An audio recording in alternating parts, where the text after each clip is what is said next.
Ne savez-vous pas que le Saint-Esprit agit avec puissance, malgré la faiblesse de la nature humaine? Voyez le Seigneur Jésus à Gethsémane. La Bible nous dit que, par un esprit éternel, il s'est offert lui-même à Dieu. L'Esprit de Dieu l'a rendu capable d'accomplir ce sacrifice.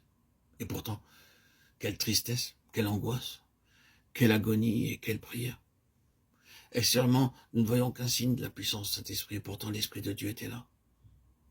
De même, quoique faible et tremblant, croyez que l'Esprit de Dieu agit en vous. Ne craignez point. Livrez-vous à lui.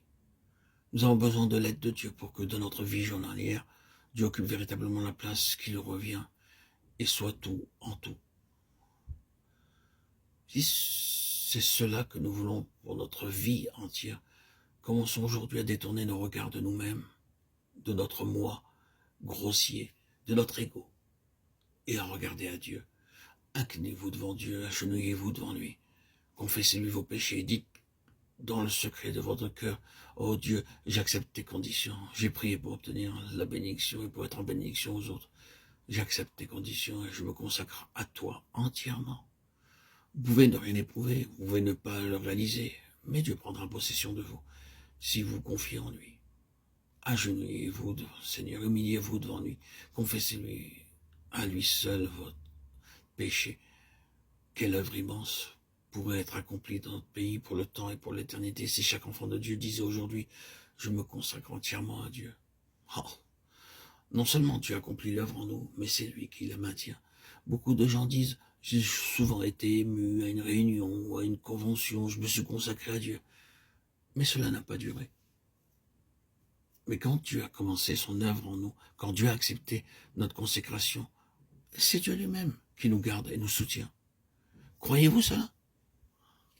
En ce qui concerne la consécration, nous sommes deux, Dieu et moi. Auriez-vous peur de vous confier au Dieu Tout-Puissant? Dieu est prêt à vous aider.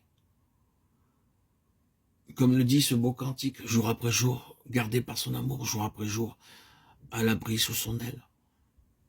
Si Dieu permet que le soleil brille jour après jour, sans interruption, ne mettra-t-il pas sa vie en nous, jour après jour, continuellement? Pourquoi n'avez-vous pas fait cette expérience? Parce que vous n'avez pas mis votre confiance en Dieu, parce que vous ne vous êtes pas consacré à Dieu avec cette certitude.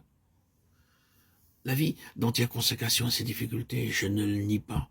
Et même cette vie présente beaucoup plus que des difficultés. C'est une vie qu'il est impossible aux hommes de vivre. Mais par la grâce de Dieu, par la puissance de Dieu, par la puissance du Saint-Esprit qui habite en nous, cette vie est possible pour nous. Dieu soit loué. Croyez que Dieu vous maintiendra. Certains d'entre nous ont lu la vie de ce grand chrétien, Georges Muller, qui, le jour de son 90e anniversaire, parlait de la bonté de Dieu envers lui. Quel était le secret de son bonheur et des bénédictions qu'il avait reçues de Dieu?